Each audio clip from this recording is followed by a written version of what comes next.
할머니와 손주는 추석을 앞두고 함께 송편을 빚고 있었습니다. 할머니, 나 오늘 유치원에서 그림 그렸어. 평화로운 시간, 그때 준호의 입에서 무심코 튀어나온 한마디. 엄마가 할머니 방 빼라고 했어. 이젠 나 방 쓴대. 말순의 손에서 송편이 미끄러져 바닥으로 떨어졌습니다. 뭐라고? 준호야, 누가 그런 말을 했어? 아이의 눈은 순수했지만 말순의 가슴은 철렁 내려앉았습니다. 사연 시작 전 구독과 좋아요는 무료입니다. 살짝 눌러주시면 오늘 하루 행운이 찾아올 거예요. 자, 그럼 오늘의 드라마 속으로 함께 들어가 볼까요? 서울 변두리, 오래된 단독주택들이 다닥다닥 붙어 있는 골목길 안쪽에 이말순의 집이 있습니다. 2층짜리 작은 집이지만 말순에게는 평생의 땀과 눈물이 배어 있는 소중한 보금자리였죠. 새벽 5시면 어김없이 일어나 부엌으로 향하는 말순의 발걸음은 70평생을 살아온 무게만큼이나 묵직했습니다. 할머니, 일어났어? 2층에서 내려오는 작은 발소리가 들렸습니다. 7살 손주 준호였죠. 잠옷바람으로 계단을 내려오는 아이의 머리는 온통 헝클어져 있었지만 그 모습조차 말순에게는 세상에서 가장 사랑스러워 보였습니다. 우리 준호 일찍 일어났네. 할머니가 지금 아침 만들고 있으니까 세수하고 와. 된장찌개가 보글보글 끓는 소리, 김이 모락모락 피어오르는 밥솥, 그리고 노릇노릇 구워지는 계란말이. 말순의 손길은 여전히 능숙했습니다. 평생을 이렇게 살아왔으니까요. 시집와서 시어머니 밥 짓고 남편 밥 짓고 아들 키우느라 밥 짓고 이제는 손주 밥까지 짓고 있었습니다. 할머니 최고. 나 할머니 밥이 제일 좋아. 준호가 숟가락을 들고 환하게 웃었습니다. 그 웃음 하나면 말순은 아침부터 기운이 났죠. 손주를 돌보는 일은 힘들었지만 이 아이의 웃음소리만큼은 세상 무엇과도 바꿀 수 없는 보물이었습니다. 많이 먹어라. 할머니가 오늘도 맛있는 거 해줄게. 아침 식사를 마친 뒤 말순은 준호를 유치원에 데려다 주기 위해 손을 꼭 잡고 집을 나섰습니다. 골목길을 걸으며 만나는 이웃들과 인사를 주고받는 시간도 말순에게는 소소한 행복이었죠. 말순 씨, 오늘도 손주 데려다 주시네요? 그럼요. 며느리가 일찍 출근해야 해서요. 참 복 많으신 손주네요. 할머니가 이렇게 챙겨주시니. 이웃들의 말에 말순은 그저 웃었습니다. 하지만 속으로는 조금 복잡한 감정이 들었죠. 며느리 지혜는 아침마다 커피 한 잔만 마시고 서둘러 집을 나갔습니다. 준호에게 할머니 말 잘 들어라는 말 한마디 남기고는 문을 닫았죠. 아들 병수도 마찬가지였습니다. 회사 일이 바쁘다며 늘 늦게 들어왔고 주말에도 골프니 회식이니 하며 집을 비우기 일쑤였습니다. 유치원에 준호를 데려다주고 돌아오는 길 말순은 시장에 들러 장을 봤습니다. 오늘 저녁은 뭘 해줄까 고민하며 채소를 고르는 손길이 분주했죠. 아들이 좋아하는 갈비찜을 할까, 며느리가 선호하는 담백한 생선구이를 할까. 늘 남들 입맛을 먼저 생각하는 게 말순의 습관이었습니다. 집으로 돌아와 2층 자기 방으로 올라가니 창문 너머로 햇살이 따스하게 들어왔습니다. 이 방은 말순이 가장 아끼는 공간이었습니다. 남편과 함께 이 집을 지을 때 2층에 있는 제일 햇볕 잘 드는 방을 자기 방으로 정했었죠. 남편은 이미 10년 전에 세상을 떠났지만 이 방에는 그와의 추억이 고스란히 남아 있었습니다. 방 한쪽 벽에는 오래된 사진들이 걸려 있었습니다. 젊은 시절의 말순과 남편 그리고 아들 병수가 아기였을 때 찍은 사진, 병수의 결혼식 사진, 준호가 태어났을 때 찍은 가족 사진, 사진 속 사람들은 모두 행복해 보였습니다. 그때는 정말 행복했는데 말수는 작게 중얼거렸습니다. 언제부터였을까요? 집안 분위기가 이렇게 삐걱거리기 시작한 게 며느리와의 관계도 처음에는 나쁘지 않았습니다. 지혜가 처음 며느리로 들어왔을 때 말수는 친딸처럼 대해주려 애썼죠. 하지만 준호가 태어나고 나서부터 뭔가 조금씩 달라지기 시작했습니다. 어머니, 준호 케어는 제가 할게요. 어머니, 이건 이렇게 하는 게 아니라 이렇게 해야 해요. 요즘은 다들 이렇게 한대요. 지혜는 말순의 방식을 하나하나 고쳐나갔습니다. 처음에는 그러려니 했지만 점점 말순이 설 자리가 없어지는 것 같았죠. 그래도 참았습니다. 며느리니까요. 아들이 선택한 사람이니까요. 오후가 되자 말순은 다시 유치원으로 준호를 데리러 갔습니다. 돌아오는 길에 준호가 말했습니다. 할머니, 나 오늘 유치원에서 그림 그렸어. 선생님이 칭찬했어. 우리 준호 대단하네. 할머니한테 보여줄래? 응, 집에 가면 보여줄게. 집에 도착해서 준호는 가방에서 그림을 꺼냈습니다. 크레파스로 알록달록 그린 그림 속에는 할머니와 손주가 손을 잡고 있는 모습이 그려져 있었죠. 할머니랑 나야. 우리 둘이 제일 좋아. 말순의 눈가가 뜨거워졌습니다. 이 아이에게 할머니는 아직 세상에서 제일 소중한 사람이었습니다. 그 순수한 마음이 말순에게는 큰 위로가 되었죠. 저녁 무렵 아들과 며느리가 집으로 돌아왔습니다. 식탁에는 말순이 정성껏 차린 저녁상이 놓여 있었습니다. 하지만 가족이 둘러앉은 식탁의 분위기는 그다지 따뜻하지 않았습니다. 잘 먹겠습니다. 간단한 인사만 오갈 뿐 대화는 많지 않았습니다. 며느리는 스마트폰을 보며 밥을 먹었고 아들은 텔레비전만 쳐다봤죠. 준호만이 할머니 맛있어 라며 웃었습니다. 밤이 되어 모두가 각자 방으로 들어갔을 때 말수는 2층 자기 방에 누워 천장을 바라봤습니다. 겉으로는 평화로워 보이는 이 집안이 속으로는 조금씩 금이 가고 있다는 걸 말수는 느끼고 있었습니다. 하지만 아직은 괜찮다고, 가족이니까 잘 지낼 수 있다고 스스로를 다독였죠. 창밖으로 달빛이 조용히 스며들었습니다. 말수는 눈을 감았습니다. 내일도 새벽 5시면 일어나 아침을 준비해야 했으니까요. 추석이 보름 앞으로 다가온 토요일 아침이었습니다. 말수는 평소보다 일찍 일어나 부엌으로 향했죠. 오늘은 준호와 함께 송편을 빚기로 약속한 날이었으니까요. 아이에게 명절의 의미를 알려주고 싶었고 함께 만드는 시간이 좋은 추억이 되리라 생각했습니다. 할머니, 나 일어났어. 준호가 잠옷바람으로 부엌에 들어왔습니다. 눈이 초롱초롱 빛나는 걸 보니 송편 만들기를 무척 기다렸나 봅니다. 우리 준호, 오늘 할머니랑 송편 만들 거지? 손 씻고 와. 말수는 미리 준비해둔 쌀가루 반죽을 꺼냈습니다. 부드럽게 치대진 반죽에서는 은은한 쌀 향기가 났죠. 깨소, 밤소, 콩소까지 정성껏 준비한 속재료들이 작은 그릇에 담겨 있었습니다. 자, 준호야. 할머니가 하는 거 잘 봐. 이렇게 반죽을 동글동글하게 만들고 가운데를 눌러서 속을 넣는 거야. 말순의 손놀림은 능숙했습니다. 평생을 이렇게 살아왔으니까요. 명절 때마다 시어머니 도와 송편 빚고 남편 형제들 오면 상 차리고 그렇게 수십 년을 보냈습니다.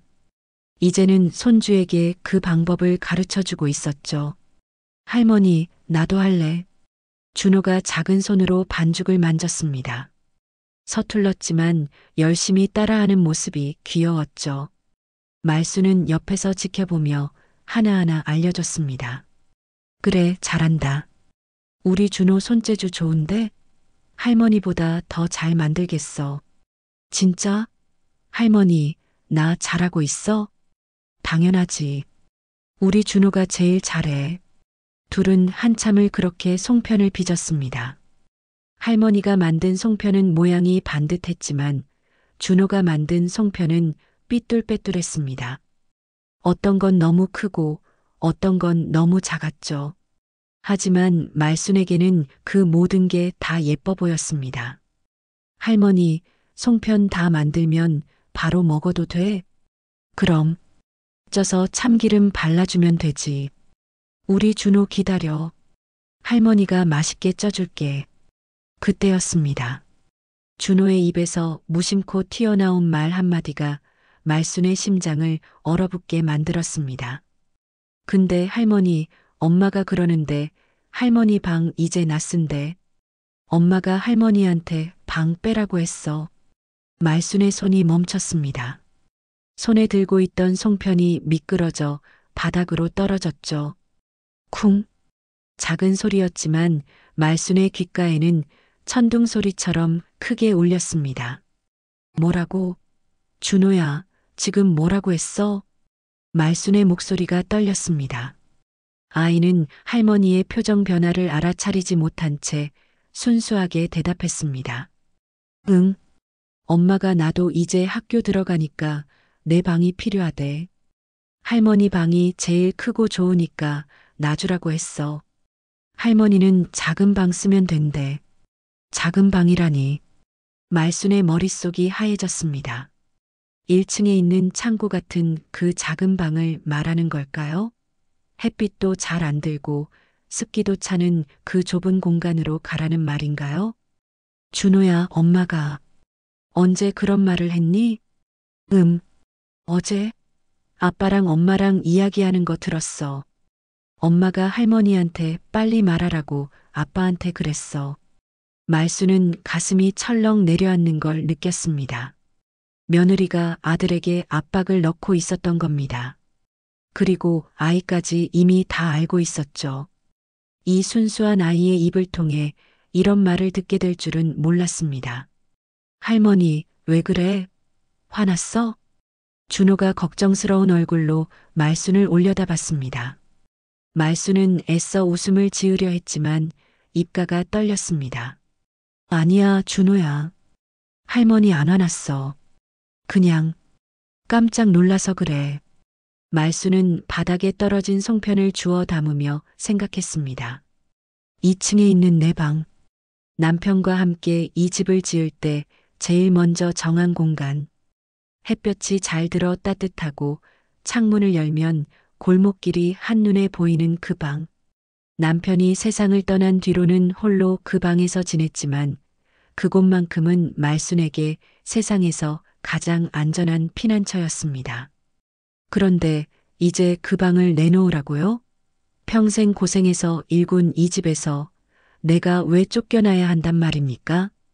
할머니, 송편 언제 쪄? 배고파. 준호의 목소리가 들렸지만 말순의 귀에는 제대로 들리지 않았습니다. 머릿속이 복잡했죠. 분노와 배신감, 그리고 서러움이 한꺼번에 밀려왔습니다. 준호야, 잠깐만. 할머니가 화장실 좀 다녀올게. 말순은 서둘러 화장실로 들어가 문을 잠갔습니다. 거울 속 자신의 얼굴을 바라봤죠. 주름진 얼굴, 흰머리가 반쯤 섞인 머리, 그리고 떨리고 있는 입술. 70평생을 남 위에 살아온 여자의 얼굴이었습니다. 내가 뭘 잘못했나? 말순은 작게 중얼거렸습니다. 며느리를 위해 손주를 돌봐주고 매일 아침 저녁 밥을 차려주고 집안일을 도맡아 하면서 살았습니다. 며느리가 편하게 직장 다니라고 새벽부터 일어나 준호 유치원 보내고 저녁엔 데려오고 그렇게 최선을 다했는데 돌아오는 건 방 빼라는 통보였습니다. 화장실 밖에서 준호의 목소리가 들렸습니다. 할머니, 괜찮아? 빨리 나와. 송편 빨리 먹고 싶어. 말순은 눈물을 닦고 심호흡을 했습니다. 아이 앞에서 무너질 수는 없었으니까요. 거울을 보며 억지로 미소를 지어본 뒤 문을 열었습니다. 할머니 나왔다.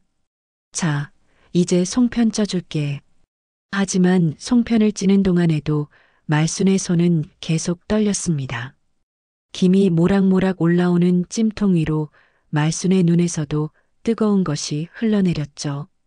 저녁 무렵 아들과 며느리가 돌아왔습니다.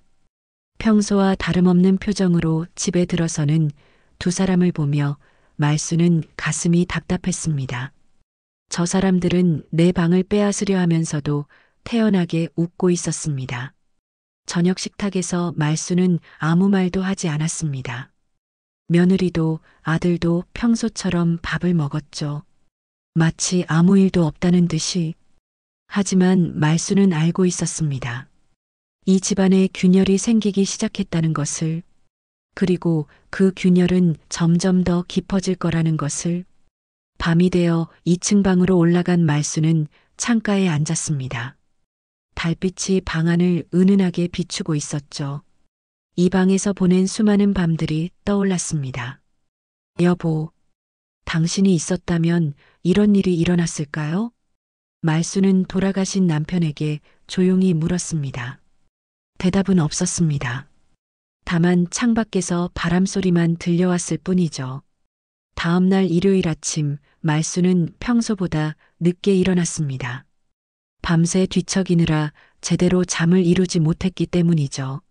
거울을 보니 눈가가 퉁퉁 부어 있었습니다. 찬물로 얼굴을 씻으며 마음을 다잡았습니다.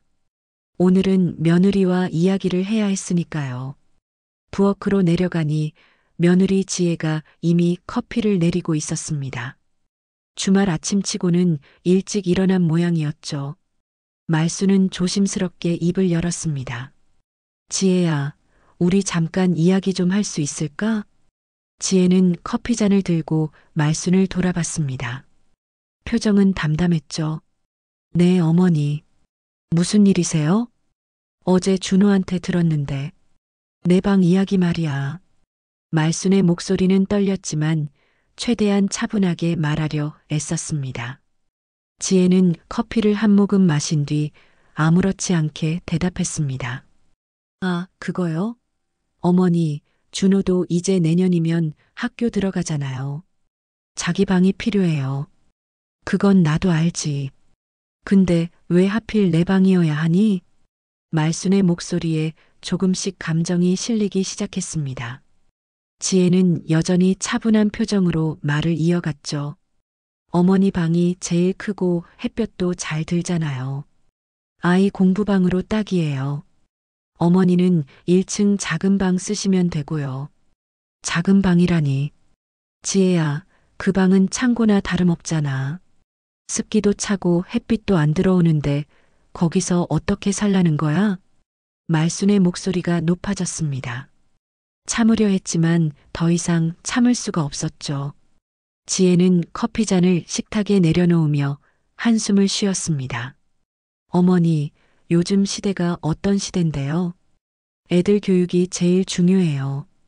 좋은 환경에서 공부해야 나중에 좋은 대학 가고 좋은 직장 다니죠.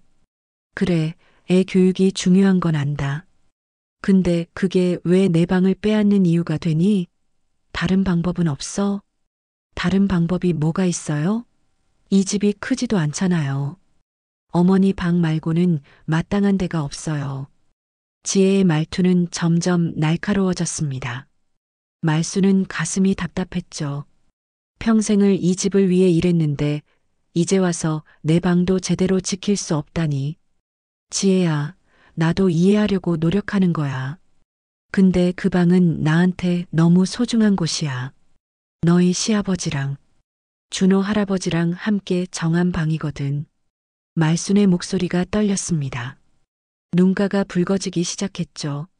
하지만 지혜는 표정 하나 변하지 않았습니다. 어머니, 돌아가신 분 이야기는 왜 꺼내세요? 지금은 살아있는 사람들이 중요하죠. 준호가 제일 중요해요. 내가 언제 준호가 중요하지 않다고 했어? 나도 손주 사랑해. 근데 그게 왜 나를 내쫓는 이유가 되는 거야? 내쫓는 게 아니라 방 좀 바꾸자는 거예요. 왜 이렇게 극단적으로 생각하세요? 지혜의 목소리는 차가웠습니다. 말수는 더 이상 참을 수 없었죠. 극단적이라고? 내가 고생해서 일군 집인데 내 방에서 쫓겨나는 게 극단적인 게 아니라는 거야? 어머니, 목소리 좀 낮추세요. 준호 깰라. 나보고 목소리 낮추라고? 지금 내 인생이 무너지고 있는데. 말순의 목소리가 떨렸습니다. 눈물이 주르륵 흘러내렸죠. 평생을 참고 살았지만 이번만큼은 참을 수가 없었습니다. 바로 그때 계단에서 발소리가 들렸습니다. 아들 병수가 내려오고 있었죠. 머리가 헝클어진 채로 거실로 들어온 병수는 난감한 표정을 지었습니다. 엄마, 지혜야. 아침부터 왜 이래? 무슨 일이야? 지혜가 먼저 입을 열었습니다. 여보, 어머니한테 방 이야기했는데 화내시네요. 준호 방 필요하다고 말씀드렸더니. 병수는 어머니와 아내 사이에서 난처한 표정을 지었습니다. 말수는 아들을 바라봤죠.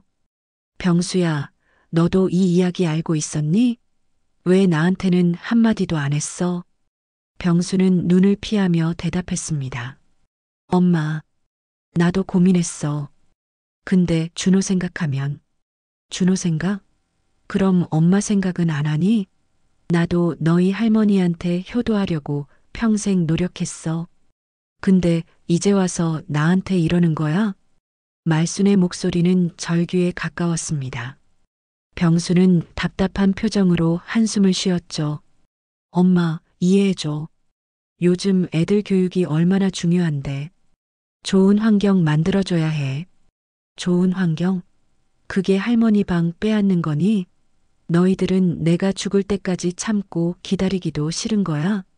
말순의 말에 거실이 얼어붙었습니다. 지혜의 얼굴이 굳어졌고 병수는 당황한 표정을 지었죠.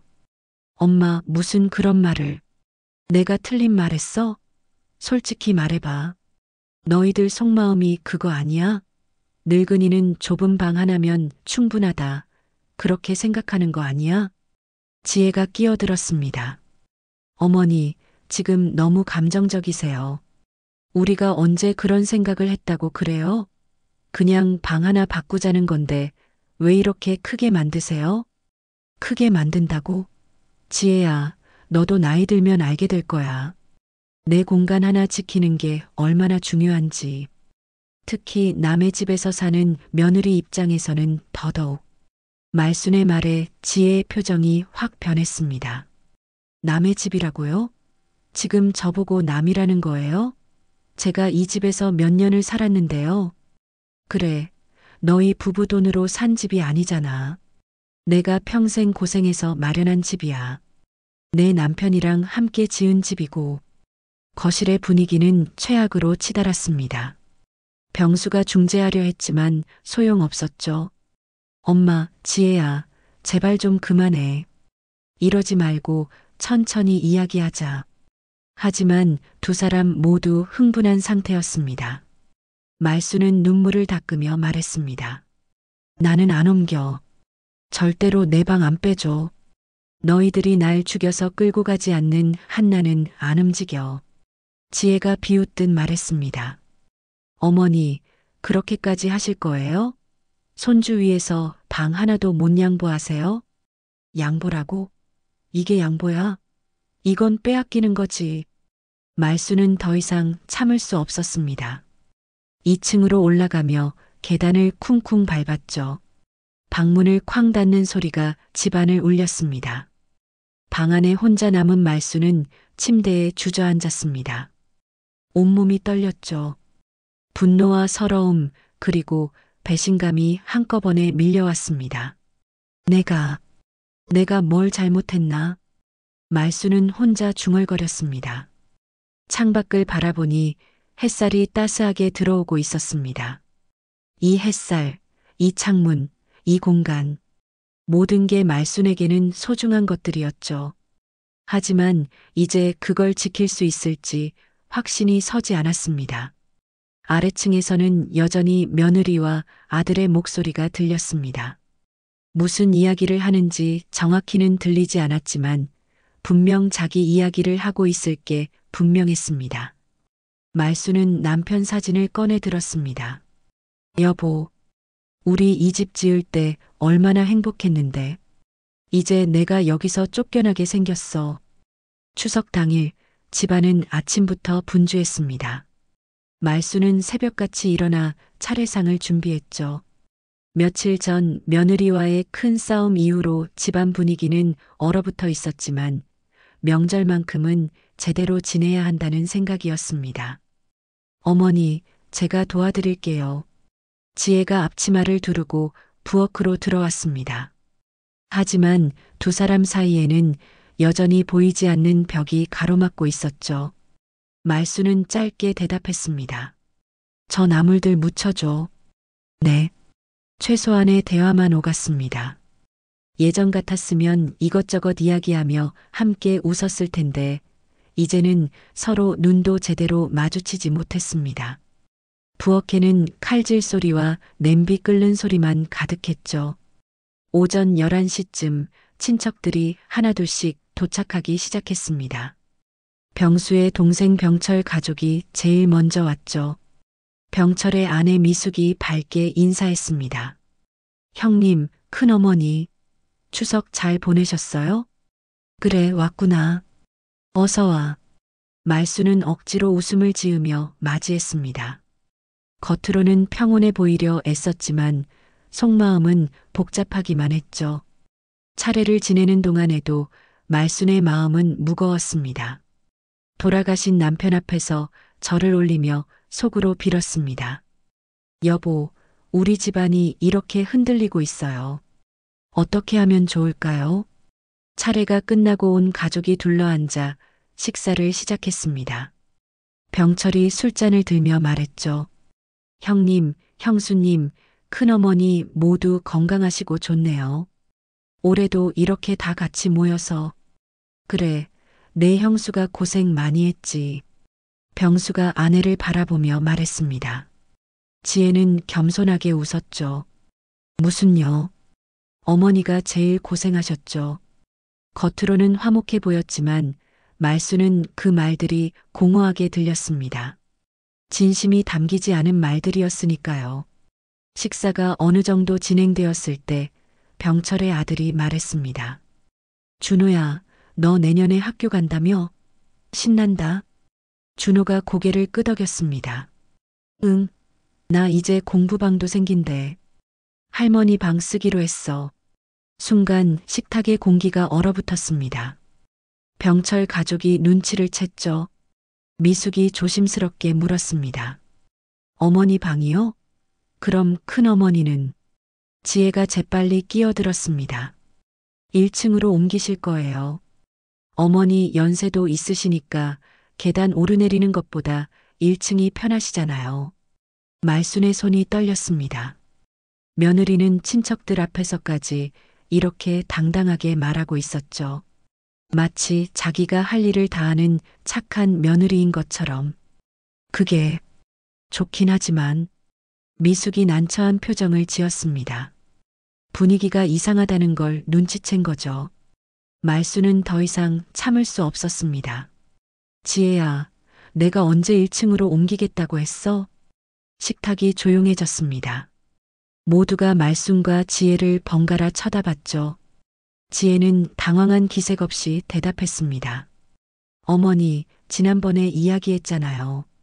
준호 방이 필요하다고. 이야기한 게 아니라 일방적으로 통보했지.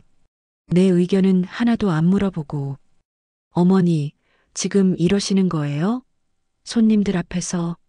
지혜의 목소리에 경고의 뉘앙스가 섞였습니다. 하지만 말수는 물러서지 않았죠. 손님들 앞이라고? 다들 가족인데 뭐. 솔직히 말할게. 지혜가 나보고 방 빼라고 했어. 내가 평생 고생해서 마련한 집인데 말이야. 병철이 당황하며 끼어들었습니다. 형수님, 큰어머니, 명절인데 이러지 마세요. 천천히 이야기하시면 되잖아요. 천천히 이야기할 게 뭐가 있어? 이미 결정된 거나 다름없잖아. 말순의 목소리는 떨리고 있었습니다. 지혜가 냉정하게 말했습니다. 어머니, 솔직히 말씀드릴게요. 이제 방 빼주셔야 합니다. 준호 공부도 해야 하고 책상이며 책장이며 다 들여놓아야 해요. 어머니는 혼자 주무시니까 작은 방으로도 충분하잖아요. 충분하다고? 너는 내 입장이 되어 본 적 있어? 평생을 이 집을 위해 일했는데 이제 와서 쫓겨나는 기분이 어떤지 알아?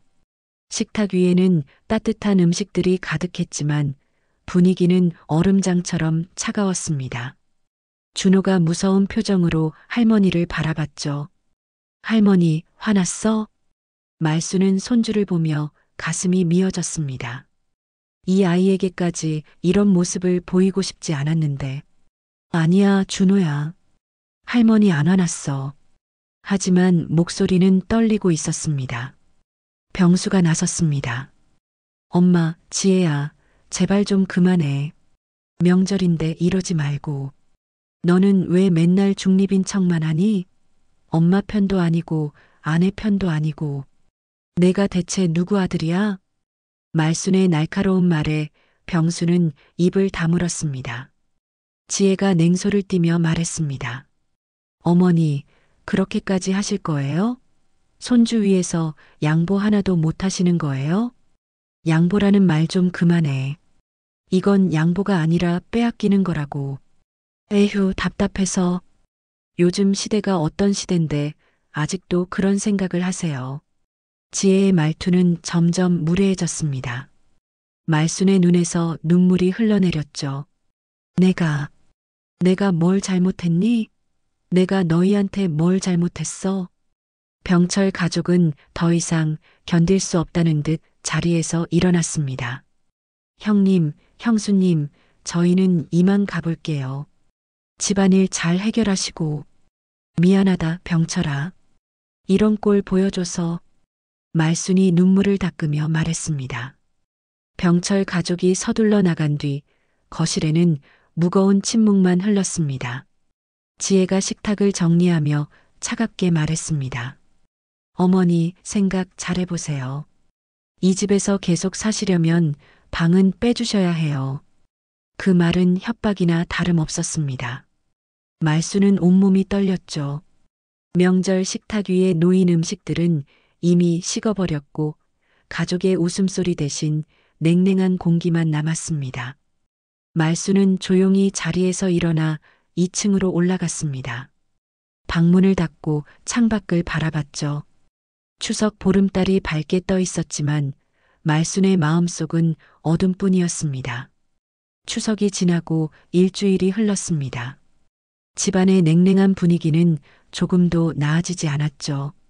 말순은 며느리와 거의 말을 섞지 않았고 아들은 집에 들어와도 방으로 숨어버리기 일쑤였습니다. 준호만이 할머니에게 다가왔지만 말순은 손주 앞에서조차 웃기가 힘들었습니다. 어느 날 저녁 말순이 설거지를 하고 있을 때 거실에서 부부의 대화 소리가 들렸습니다. 일부러 들으려 한 건 아니었지만 목소리가 워낙 커서 자연스럽게 귀에 들어왔죠. 여보, 이제 결정해야 해. 언제까지 이렇게 질질 끌 거예요? 지혜의 목소리였습니다. 날카롭고 단호했죠. 지혜야, 조금만 기다려봐. 엄마한테 시간을 좀 드려야지. 시간이 얼마나 더 필요한데요? 벌써 일주일이 넘었잖아요. 준호 책상이며 책장이며 다 주문해야 하는데. 그래도 엄마 입장도 생각해야지. 평생 살던 방인데. 병수의 목소리는 힘이 없었습니다. 지혜가 한숨을 크게 쉬는 소리가 들렸죠. 당신 어머니 방 빼드리든지 아니면 내가 준호 데리고 친정으로 갈게. 말순의 손이 멈췄습니다. 설거지하던 그릇이 싱크대에 떨어질 뻔했죠. 며느리가 아들을 협박하고 있었습니다. 친정으로 가겠다고, 손주를 데리고 가겠다고. 지혜야, 그게 무슨 소리야? 왜 그렇게까지? 왜요? 당신은 맨날 중간에서 눈치만 보고 어머니 편을 들 거면 들고 아니면 나를 선택하세요. 분명히 해요. 나보고 엄마랑 너 중에 하나 선택하라고? 그게 말이 돼? 병수의 목소리가 높아졌습니다. 하지만 지혜는 물러서지 않았죠. 말이 되든 안 되든 이제는 결정해야 해요. 나는 내일까지 답 안 들으면 짐 싸서 친정 갈 거예요. 지혜야, 됐어요. 생각 잘해보세요. 지혜가 계단을 올라가는 소리가 들렸습니다. 거실에는 병수 혼자 남았죠. 말수는 설거지를 멈추고 부엌에 서 있었습니다. 온몸이 떨렸습니다. 내 아들이 저런 협박을 당하고 있었구나.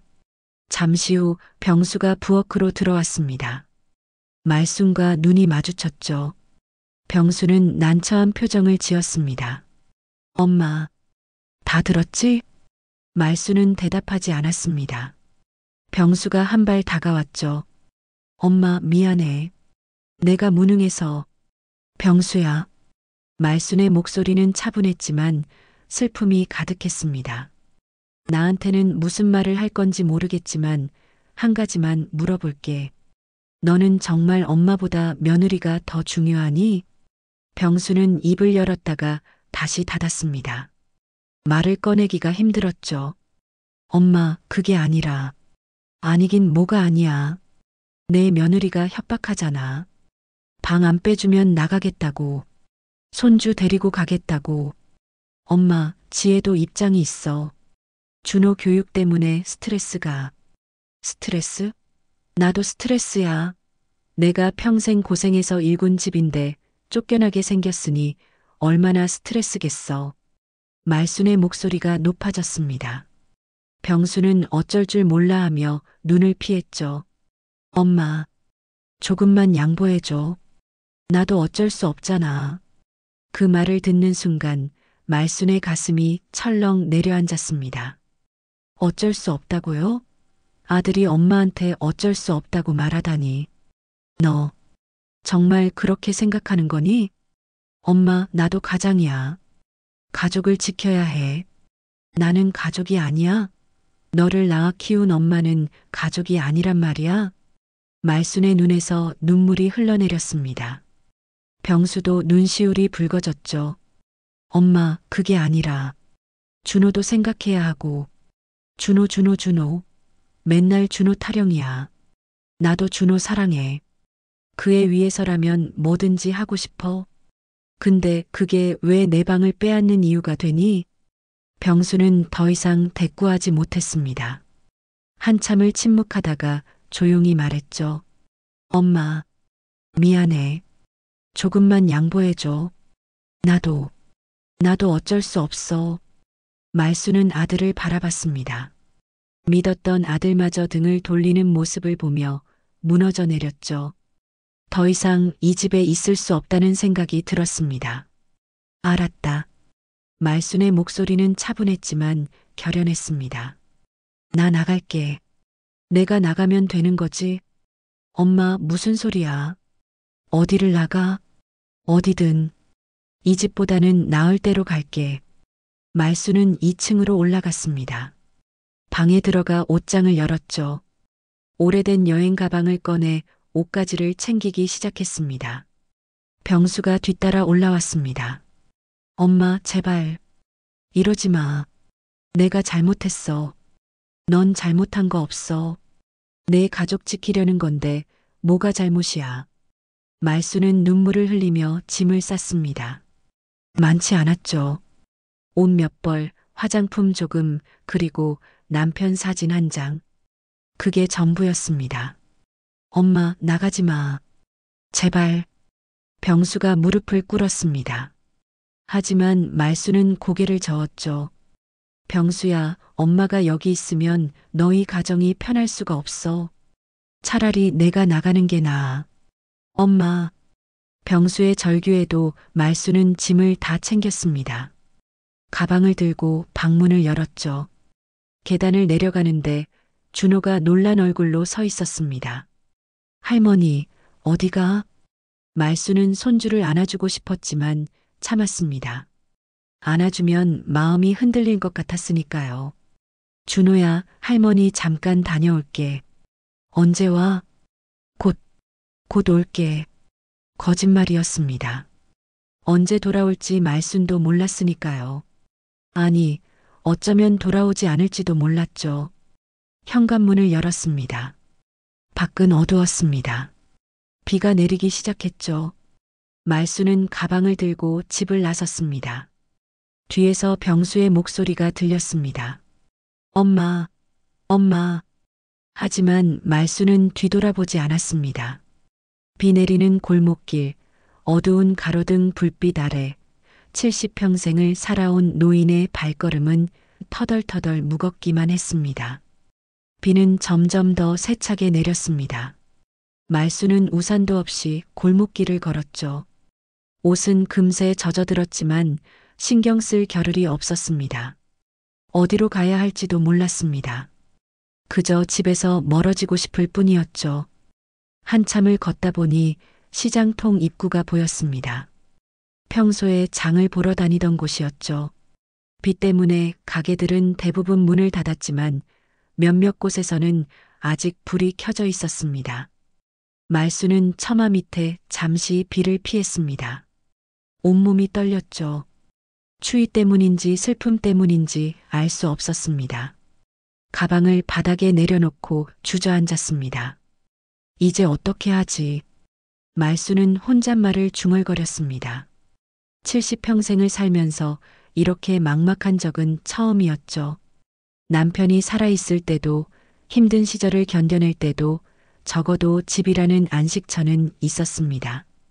하지만 이제는 그마저도 없어진 기분이었죠. 말순 씨? 말순 씨 아니에요? 뒤에서 누군가 말순을 불렀습니다. 고개를 들어보니 오래된 친구 박연희가 서 있었죠. 연희는 우산을 쓰고 장바구니를 들고 있었습니다. 연희야. 말순의 목소리는 떨렸습니다. 연희는 깜짝 놀란 표정으로 다가왔죠. 세상에 왜 이렇게 비를 맞고 있어? 우산도 없이. 어디 아파?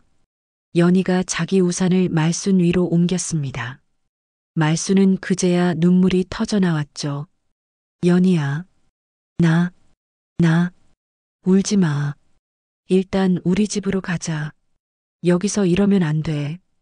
연희는 말순의 가방을 들고 팔을 부축했습니다. 두 사람은 천천히 걸어 연희의 집으로 향했죠. 연희의 집은 시장통 골목 안쪽에 있는 작은 원룸이었습니다. 좁았지만 깨끗하고 아늑했죠. 연희는 말순에게 마른 수건과 옷을 건넸습니다. 일단 옷부터 갈아입어. 감기 걸리겠어. 말순은 옷을 갈아입고 거실로 나왔습니다.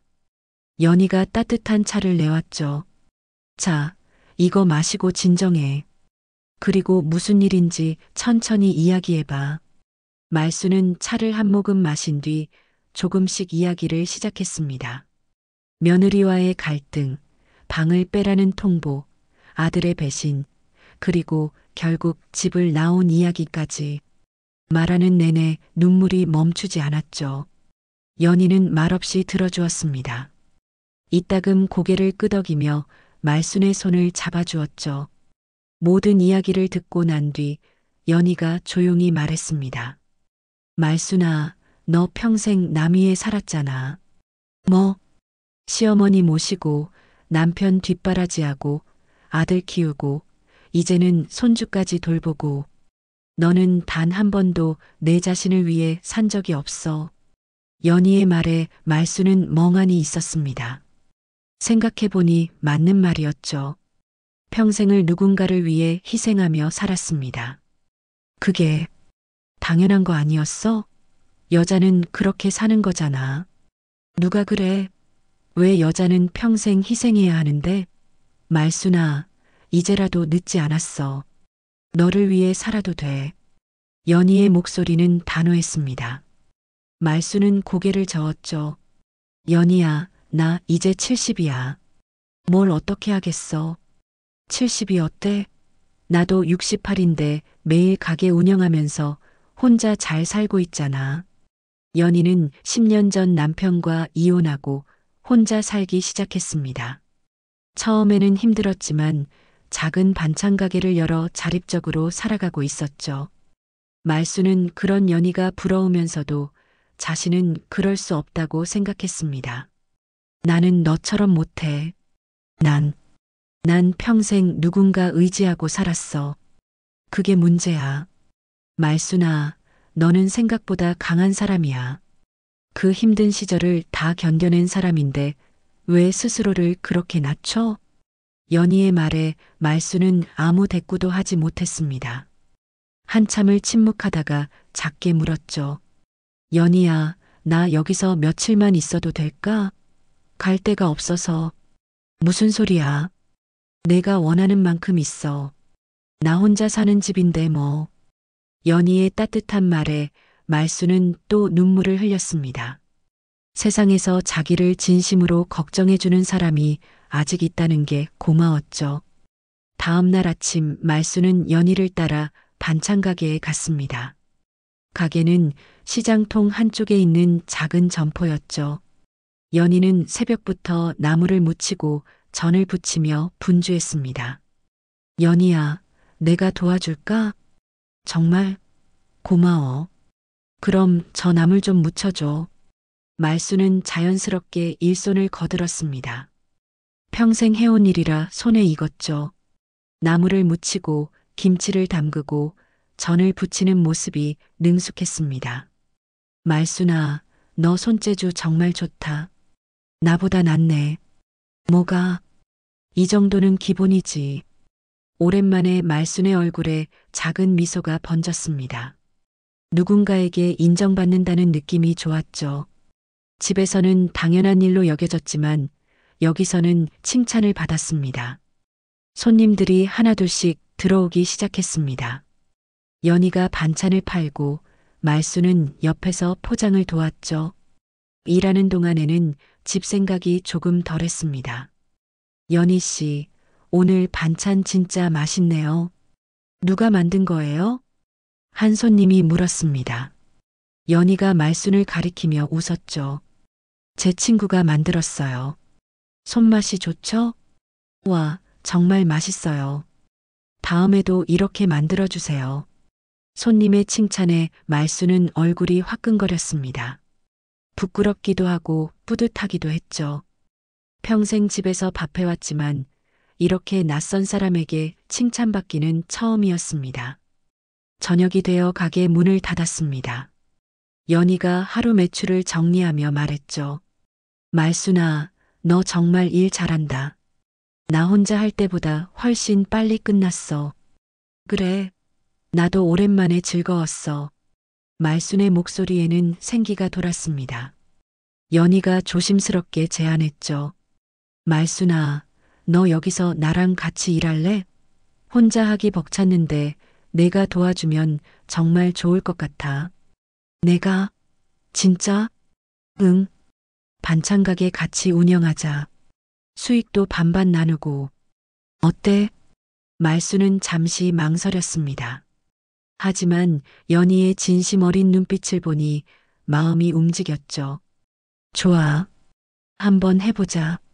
그날 밤 말순은 연희의 집 작은 방에 누워 천장을 바라봤습니다. 가슴 한쪽은 여전히 아팠지만 다른 한쪽에는 새로운 희망이 싹트고 있었습니다. 맞아. 이제라도 나를 위해 살아야지. 석 달이 흘렀습니다. 말순은 연희와 함께 반찬 가게를 운영하며 새로운 삶을 살고 있었죠. 매일 새벽 5시에 일어나 시장에서 재료를 사고 정성껏 반찬을 만들었습니다. 손님들은 점점 늘어났고 가게는 입소문이 나기 시작했습니다. 말순 씨, 오늘도 멸치볶음 있어요? 당연하죠.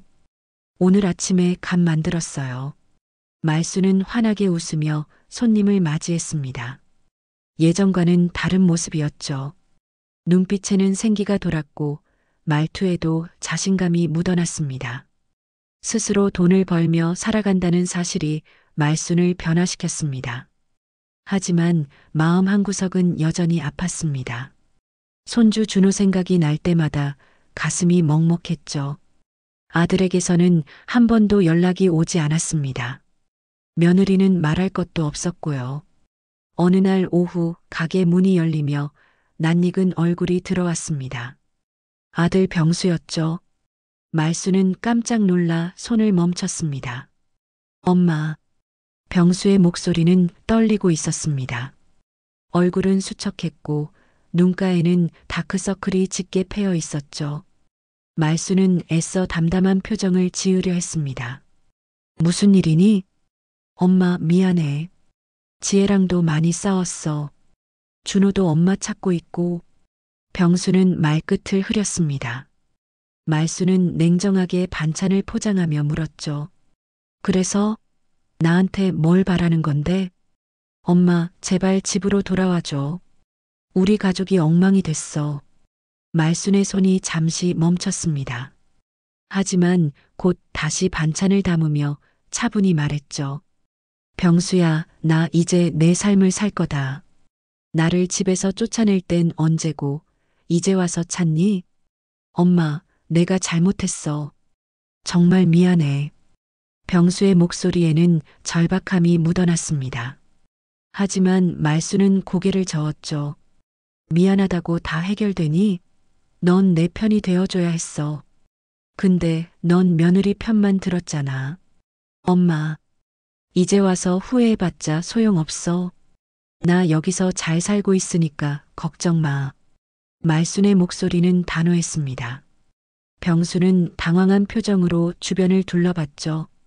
작지만 깔끔한 가게, 손님들이 드나드는 모습, 그리고 활기차게 일하는 어머니의 모습. 엄마, 여기서 일하는 거야?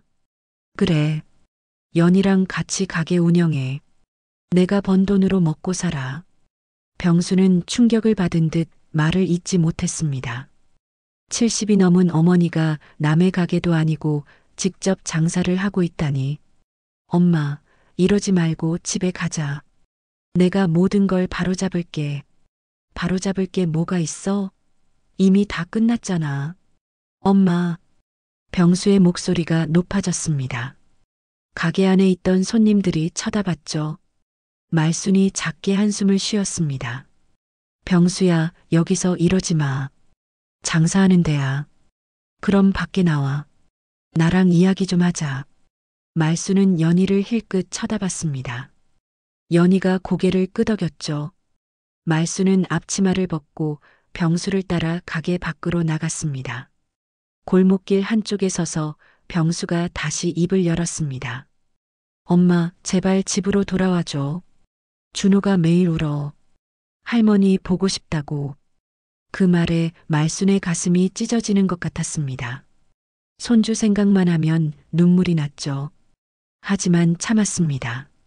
준호 보고 싶으면 데리고 와. 여기서 만나면 돼. 엄마, 그게 아니잖아. 가족은 한 집에서 살아야지. 한 집에서 살던 때 너희가 날 어떻게 대했는데? 방 빼라고 협박하고 친정 가겠다고 위협하고. 그게 가족이 할 짓이니? 말순의 목소리가 떨렸습니다. 병수는 고개를 숙였죠. 엄마, 정말 미안해. 내가 무능했어. 엄마를 지켜주지 못했어. 미안하다는 말은 이제 듣기 싫어. 병수야, 난 이제 달라졌어. 예전처럼 참고 살지 않아. 바로 그때 골목 입구에서 또 다른 인물이 나타났습니다. 며느리 지혜였죠. 손에는 준호의 손을 잡고 있었습니다. 할머니. 준호가 말순을 보자마자 달려왔습니다. 말순은 손주를 안으며 눈물이 터져 나왔죠. 준호야. 할머니, 보고 싶었어. 왜 집에 안 와? 준호의 순수한 물음에 말순은 대답할 수 없었습니다. 지혜가 조심스럽게 다가왔죠. 어머니. 말순은 준호를 안은 채 지혜를 쳐다봤습니다. 지혜의 얼굴에는 미안함이 가득했죠. 어머니, 제가 욕심이었습니다. 지혜의 목소리는 떨렸습니다. 말순은 아무 말도 하지 않았죠. 어머니가 얼마나 힘드셨을지 이제야 알았어요. 준호가 매일 할머니 찾으면서 깨달았어요. 가족이 뭔지. 지혜가 무릎을 꿇었습니다. 시장 골목길 한복판에서였죠. 지나가던 사람들이 쳐다봤지만 지혜는 신경 쓰지 않았습니다. 어머니, 다시 함께 살아주세요. 제발이요. 말수는 무릎 꿇은 며느리를 내려다봤습니다. 석 달 전만 해도 자기를 내쫓으려 했던 사람이었죠. 하지만 지금은 무릎까지 꿇고 있었습니다. 시장 사람들이 하나둘 모여들었습니다. 수군거리는 소리가 들렸죠. 저 며느리가 시어머니를 내쫓았다더라. 에이, 요즘 젊은 사람들은 시어머니 70이 넘었는데 혼자 장사하시네. 소문은 이미 시장통에 퍼져 있었습니다. 지혜의 얼굴이 붉어졌죠. 창피함과 수치심이 밀려왔습니다. 하지만 그보다 더 큰 건 후회였습니다. 병수도 어머니 옆에 무릎을 꿇었습니다. 엄마, 제발 용서해줘. 내가 잘못했어. 거리에는 구경꾼들이 점점 모여들었습니다. 말수는 그 모든 시선을 느끼며 입을 열었죠. 일어나. 사람들 보잖아. 어머니가 용서해 주실 때까지 안 일어날 거예요. 지혜의 목소리는 단호했습니다. 말수는 한참을 침묵했습니다. 마음 한구석에서는 용서하고 싶었지만 다른 한쪽에서는 아직도 분노가 남아 있었죠. 준호야. 말순이 손주를 보며 조용히 말했습니다. 할머니가 물어볼게. 할머니랑 같이 살고 싶니? 응. 할머니랑 같이 살고 싶어. 준호의 대답은 확고했습니다. 말순의 눈가가 뜨거워졌죠. 좋아. 말순이 천천히 입을 열었습니다. 단 조건이 있어. 말순의 말에 병수와 지혜는 고개를 들었습니다. 준호는 할머니 품에 안겨 있었죠. 주변에 모인 사람들도 귀를 기울였습니다. 내 방은 절대 안 빼줘. 그 방은 내가 평생 지킬 거야. 말순의 목소리는 단호했습니다. 지혜가 고개를 끄덕였죠. 네, 어머니. 어머니 방은 그대로 두겠습니다. 준호는 1층 작은 방을 쓰게 할게요. 그리고 나는 이제 이 반찬 가게 일을 계속할 거야. 연희랑 함께 운영하면서 내 돈을 벌 거고. 병수가 놀란 표정을 지었습니다. 엄마, 그럴 필요 없어. 내가 모시고 살게. 필요 있어. 나는 이제 누구한테 의지하고 싶지 않아. 내 힘으로 살고 싶단다. 말순의 말에 병수는 입을 다물었습니다. 지혜가 조심스럽게 물었죠. 어머니, 그럼 집에는 가끔만 오시겠다는 말씀이신가요? 아니, 집에서 살 거야. 다만 매일 아침 저녁으로 여기 와서 일할 거고 너희한테 밥 차려주고 빨래해주고 그런 건 이제 안 해. 말순의 조건은 명확했습니다. 가족과 함께 살되 예전처럼 희생하며 살지는 않겠다는 것이었죠. 어머니, 지혜의 눈에서 눈물이 흘러내렸습니다. 부끄러움과 미안함이 동시에 밀려왔죠. 제가 정말 잘못했어요. 어머니를 사람 취급도 안 했어요. 이제야 깨달았어요. 어머니도 당신 인생이 있으시다는 걸. 말수는 며느리를 바라봤습니다. 진심으로 뉘우치는 모습이 보였죠. 말순이 천천히 입을 열었습니다. 지혜야, 너도 나이 들면 알게 될 거야. 늙는다는 게 얼마나 무서운 일인지, 집에서조차 설 자리를 잃어간다는 게 얼마나 슬픈 일인지. 죄송해요, 어머니. 정말 죄송해요. 지혜가 고개를 숙였습니다. 말수는 며느리의 어깨에 손을 올렸죠. 일어나. 사람들 다 보고 있어. 지혜와 병수가 일어났습니다. 준호가 환하게 웃으며 말했죠. 할머니, 그럼 우리 같이 집에 가? 그래, 준호야. 같이 가자. 말수는 손주의 손을 잡았습니다. 가게 안으로 들어가 연희에게 말했죠. 연희야, 미안한데 오늘은 먼저 갈게. 그래, 어서 가. 가족들이랑 잘 이야기해. 연희가 따뜻하게 웃으며 말순의 등을 토닥였습니다. 말순은 고개를 끄덕이고 가족들과 함께 집으로 향했습니다. 집에 도착하니 모든 게 그대로였습니다. 말순은 2층 자기 방으로 올라갔죠. 방문을 여니 익숙한 냄새가 났습니다. 창문으로 들어오는 햇살도 벽에 걸린 사진들도 모두 그대로였습니다. 엄마, 방은 하나도 안 건드렸어. 병수가 뒤따라 올라와 말했습니다. 말수는 침대에 앉으며 창밖을 바라봤죠. 그래, 고맙다. 저녁이 되었습니다. 식탁에는 간단한 음식들이 차려졌죠. 지혜가 직접 준비한 것이었습니다. 서툴렀지만 정성이 느껴졌습니다. 어머니, 맛이 어때요? 좋구나. 내가 만든 거 처음 먹어보는 것 같다. 말순의 말에 지혜가 쓴웃음을 지었습니다. 그동안 시어머니가 모든 걸 해줬기 때문에 자기는 아무것도 하지 않았던 거죠. 앞으로는 제가 할게요. 어머니는 쉬세요. 아니야. 내가 할 건 내가 해. 다만 당연하게 여기지 말고 고맙다는 말 한마디면 돼. 말순의 말에 지혜가 고개를 끄덕였습니다. 네, 어머니. 앞으로는 꼭 그럴게요. 식사를 마친 뒤 준호가 말순에게 다가왔습니다. 할머니, 나랑 놀아줘. 그래, 우리 준호. 뭐하고 놀까? 말순은 손주와 함께 시간을 보냈습니다. 오랜만에 느끼는 행복이었죠. 하지만 예전과는 달랐습니다.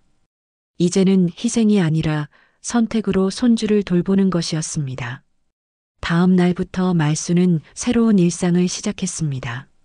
아침 일찍 일어나 연희의 가게로 가서 반찬을 만들었죠. 손님들이 찾아와 칭찬할 때마다 뿌듯함을 느꼈습니다. 자기가 번 돈을 손에 쥐었을 때의 기분은 말로 표현할 수 없었습니다. 말순 씨, 오늘 잡채 너무 맛있어요. 감사합니다. 또 오세요.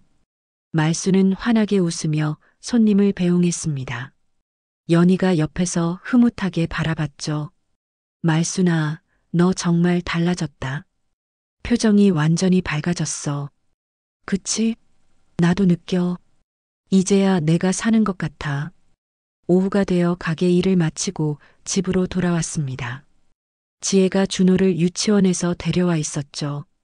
예전 같았으면 말순이 했을 일이었지만 이제는 지혜가 하고 있었습니다. 어머니, 오셨어요. 저녁은 제가 준비할게요. 그래, 고맙다. 나는 좀 쉬었다가 도와줄게. 말순은 자기 방으로 올라가 잠시 쉬었습니다. 창밖을 바라보니 노을이 아름답게 지고 있었죠. 이 방에서 계속 살 수 있다는 게 감사했습니다. 저녁 식탁에서 병수가 조심스럽게 물었습니다. 엄마, 가게 일 힘들지 않아? 괜찮아. 오히려 재미있어. 사람들 만나는 것도 좋고. 그래도 무리하지 마. 나 아직 팔팔해. 걱정 마. 말수는 당당하게 대답했습니다. 예전 같았으면 아들 말에 주눅 들었겠지만 이제는 달랐죠. 몇 달이 흘렀습니다. 말순과 연희의 반찬 가게는 입소문을 타고 더욱 번창했습니다. 두 사람은 작은 수익이지만 꾸준히 돈을 벌었죠.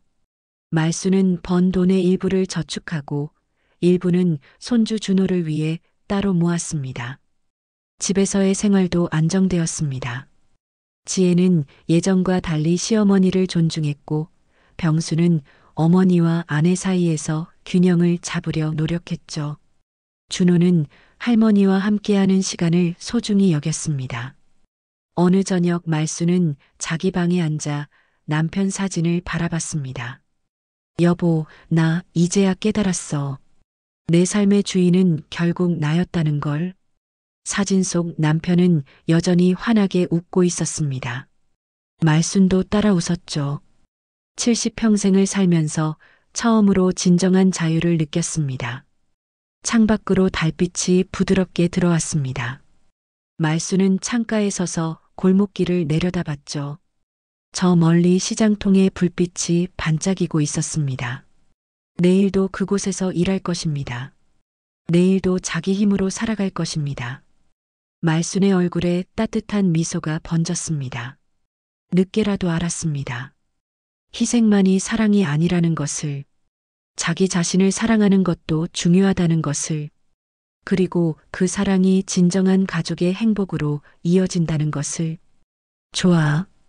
이제 시작이야. 말순의 새로운 삶은 이제 막 시작되었습니다. 오늘 사연은 여기까지입니다. 마음에 닿으셨다면 조용히 응원해 주세요. 구독과 좋아요는 무료지만 저에게는 큰 힘이 됩니다. 건강과 복 그리고 좋은 소식이 늘 함께 하시길 진심으로 바랍니다.